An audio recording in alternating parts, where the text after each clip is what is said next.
we want you to see about that is not that your story has to look and sound exactly like that.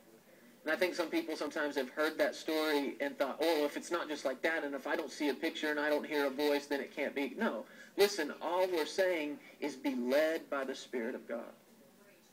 Because God will give you a story. You talk to anybody who has been put together by God, and you'll find out that there was something along the way that only God could have done. And they may even think their story's kind of normal and kind of plain. It's like, well, we just met. Yeah, but how? Of 6 billion people on earth, how'd that happen? God did it. Like Sarah said, he is the author and the finisher of your faith. And what I've come to realize is that the reason I have this amazing woman as my wife, and she's an amazing mother to our son, and we have this brilliant, bright future planned together. You want to know the reason for all of that? My daddy loves me.